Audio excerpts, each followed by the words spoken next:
আদালতের মধ্যে বড় ভাই ডাক দিয়ে কয়, ওগো বিচারক মহোদয়, ওগো বিচারপতি, আমার ছোট ভাই খারাপ এমনটা নয়, আমার ছোট ভাইয়ের শক্তি আমার চাইতে বেশি, জোয়ান মানুষ, আমার ছোট ভাইয়ের সম্পদ আমার চাইতে বেশি, কিন্তু মহামান্য আদালত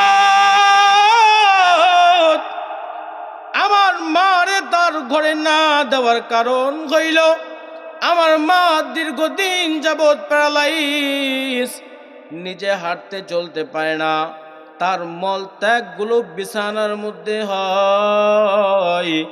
আমার মা সব সময় বিছানার মধ্যেই সমস্ত প্রকার মল ত্যাগ করে থাকে। ও ছোট মানুষ, ও মায়ের এই খেদমতগুলা করতে গিয়া যদি মারে কষ্ট দিয়া ফেলায় আর ওর কষ্ট হতে পারে, আমি বড় ভাই হইয়া আমার ছোট ভাইয়ের কষ্ট হবে, এমন কাজ আমি কেমনে করতে পারি? মহামান্য আদালত এ কারণে মারে তার ঘরে দেই না। আল্লাহু আকবার বলেন না।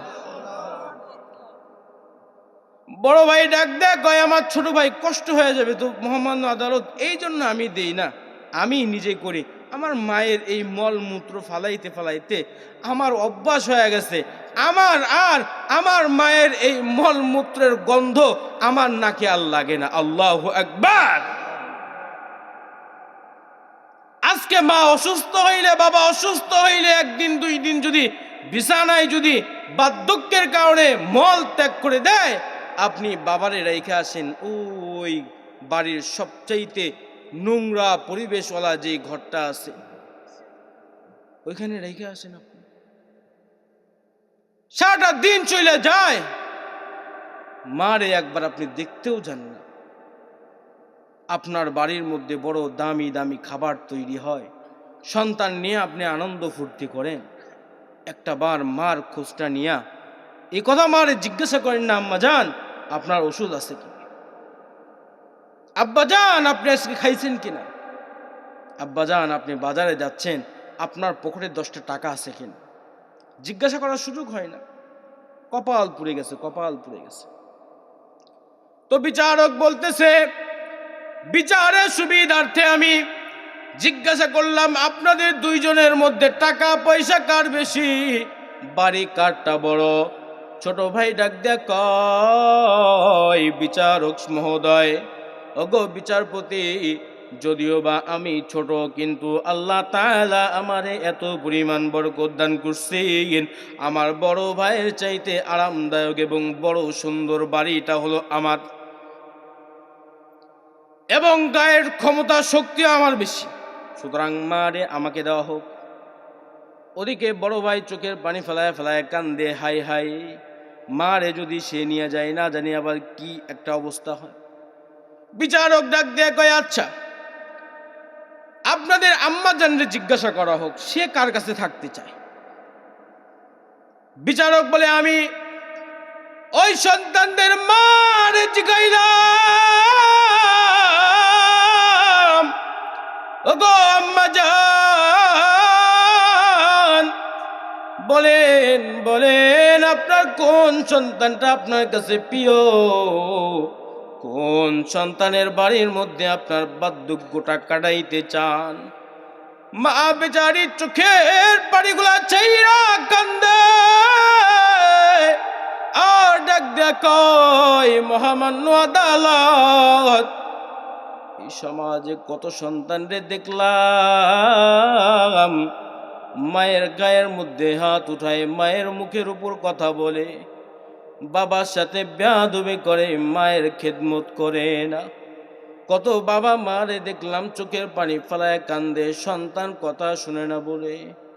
ওগো মহামান্য আদালত, আপনি যেই প্রশ্ন আমার কাছে করেছেন, আমি কোন সন্তানের কাছে থাকব? আমি যদি আজকে বড় সন্তানের নাম বইলা দেই, আমার ছোট সন্তানের কলিজা ফেটে যাবে গো মহামান্য আদালত। আর আমি যদি আমার ছোট সন্তানের নাম বইলা দেই, আমার বড় সন্তান যে আমার মল পর্যন্ত পরিষ্কার কইরা দেয়, আমার বড় সন্তানটার মনটা ভেঙে যাবে, রক্তক্ষরণ হবে, চোখ বেয়ে বেয়ে পানি পড়বে। মহামান্য আদালত, আমি আপনার কাছে হাত জোর অনুরোধ করতেছি, মেহেরবানি করে আমি মায়ের দ্বারা সন্তানদের মধ্যে আপনি ফাটল ধরেন না। আল্লাহু আকবার বলেন না। মহামান্য আদালত সব কিছু বুঝা ডাক দিয়ে কয়, বিচারের রায় ইনসাফ মতো করার জন্য, যেহেতু ছোট ভাইয়ের গায়ে শক্তি বেশি, টাকা পয়সাও বেশি, বাড়ি ঘরও সুন্দর বেশি, বড় বেশি, বিচারের রায় অনুযায়ী ছোট ভাই যেহেতু মামলা দায়ের করেছে, সুতরাং বিচারের রায় আজকে ছোট ভাইকে দেওয়া হচ্ছে। মা বাবার খেদমতের দায়িত্বটা ছোট ভাইকেই দেওয়া হচ্ছে। তবে ও ছোট ভাই, ও ছোট সন্তান, আমি বিচারকের পক্ষ থেকে তোমার কাছে একটা অনুরোধ, তোমার বড় ভাই যদি কোনোদিন তোমার মায়ের খেদমতের জন্য তোমার ঘরের সামনে গিয়া দাঁড়ায়, তোমার বড় ভাইরে তুমি কান্দায়ও না, তোমার বড় ভাইয়ের মনে কষ্ট দিও না। তোমার বড় ভাই দাঁড়ানো মাত্রই তুমি নিজে কোলে কইরা তোমার মায়ের খেদমতের জন্য তোমার মারে বড় ভাইয়ের ঘরে দিয়াইছো। সুবহানাল্লাহ বলেন না। এমন সন্তান যে সন্তানকে দেখলে চোখ জুড়ায়, এমন সন্তান যে সন্তানকে দেখলে দিল জুড়ায় যায়, এমন সন্তান হাজারটা লাগে না, একটা হলে সমাজ পরিবর্তন হয়ে যায়। এমন সন্তান 10টা লাগে না, বাবার ঘরে যদি এমন সন্তান একটা থাকে, আল্লাহ তাআলা ওইটার মাধ্যমে পুরা জিন্দেগিটা সুখময় বানায় দেয়। কথা বলেন ঠিক কি? আল্লাহ তাআলা আমাদের ঘরে এমন সন্তান তৈরি করে দেখ, এমন সন্তানকে কবুল আর মঞ্জুর করুক, বলেন আমিন। আমাদের যারা আব্বা আম্মা আছে, যাদের আব্বু আম্মু আছে, খেদমত করার তৌফিক দান করে দিক, বলেন আমিন। রব্বিরহামহুমা কামা রাব্বায়ানি সগীরা। এ জীবনে না করিলাম বন্দেগি, গুনাহ করে কাটাইলাম জিন্দেগি। তওবা করে আবার তওবা ভাঙিলাম,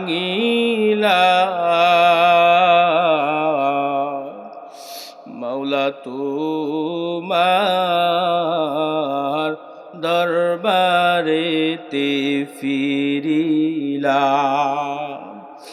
আই রব্বুল আলামিন, কতবার তোমার কাছে তওবা কইরা আবার করে তওবা ভঙ্গ কইরা গুনাহের মধ্যে চইলা গেলাম। দয়া করে, মায়া করে, মেহেরবানি করে জীবনের तमाम গুনাহ খাতাগুলি তুমি মাফ কইরা দাও। ও রব্বুল আলামিন, তুমি মেহেরবানি করে আমাদের দোয়া মুনাজাতগুলি কবুল আর মঞ্জুর করে নাও। রব্বুল আলামিন, তোমার কাছে ফরিয়াদ জানাই রে আল্লাহ, ও রব, তুমি গুনাহগার বলে আমাদেরকে ফিরিয়ে দিও না রে আল্লাহ।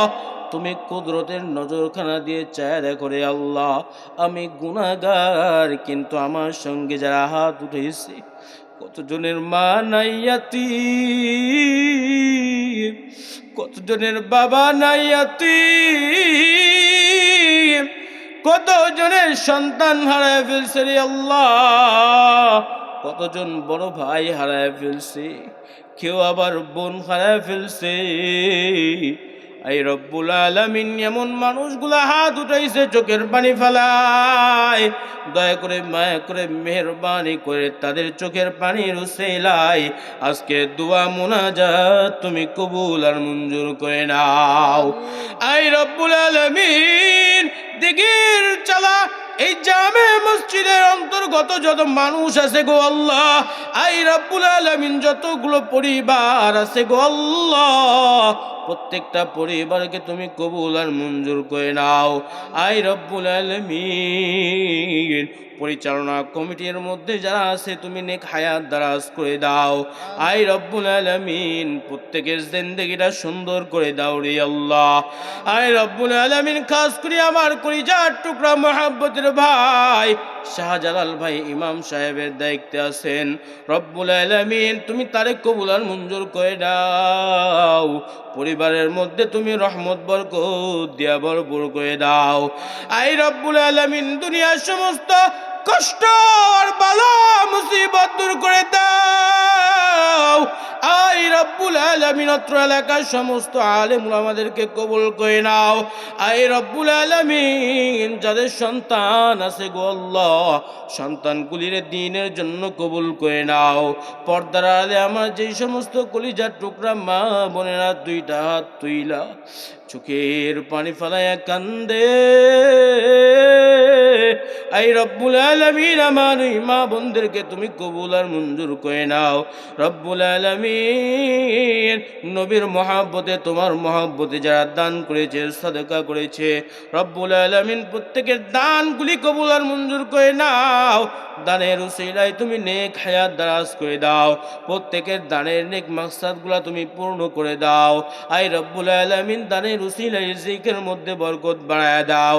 আত্মীয় স্বজন যারা অন্ধকার কবরে ঘুমায় প্রত্যেকের কবর আযাবগুলি মাফ করে জান্নাতের বাগান বানায় দাও রে আল্লাহ।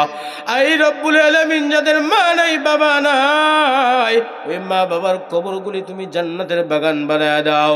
আই রব্বুল আলামিন তোমার কাছে ফরিয়াদ জানাই রে আল্লাহ, কখন জানি মালাকুল মউত সামনে চলে আসে রে আল্লাহ। তোমার হাবিব বলেছে মালাকুল মউত যখন চলে আসবে, মানুষ যখন অন্ধকার কবরে যাবে, আর ওই অন্ধকার কবরে যে সমস্ত বান্দা গুনাহ নিয়ে যাবে ওই সমস্ত বান্দার জন্য কবরটা বড় ভয়ঙ্কর হবে। এই আল্লাহ জানি না কোন সময় চলে আসে, আর এই গুনাহ নিয়ে যদি অন্ধকার কবরে যাই তো কবর বড় ভয়ঙ্কর। ওই কবরে যাওয়ার যখন সময় হয় আমাদেরকে গুনাহ মুক্ত বানাইয়া মাসুম নিষ্পাপ বানায় দিও রে আল্লাহ। দুনিয়ার সমস্ত গুনাহ থেকে হেফাজত কইরা নিও, সমস্ত গুনাহগুলি মাফ করায়া দিও। কারণ বান্দা আমি ওই গুনাহ নিয়ে অন্ধকার কবরে গেলে তোমার হাবিব বলেছেন একটা জাররা পরিমাণ গুনাহ নিয়ে যদি অন্ধকার কবরে যাই ওই কবরের মধ্যে একটা নয় দুইটা নয় 90 থেকে 99টা সাপ এসে হাজির হয়ে যাবে। আয় আল্লাহ তোমার হাবিব বলেছে ওই কবরের মধ্যে জাহান্নামের আগুনগুলি দাউ দাউ দাউ দাউ করে জ্বলতে থাকবে রে আল্লাহ। আই রব্বুল আলামিন তোমার কাছে ফরিয়াদ জানাই, তোমার কাছে ফরিয়াদ জানাই রে আল্লাহ। ওই গুনাহ অবস্থায় কবর দেশে ডাক দিও না রে মালিক। যখন কবরে যাওয়ার সময় হয়ে যায় আমাদের প্রত্যেকের জবানের মধ্যে মধুর কালিমা জারি করে দিও, পড়ায় দিও আমাদের জবানের মধ্যে ইনদাল মাউতি লা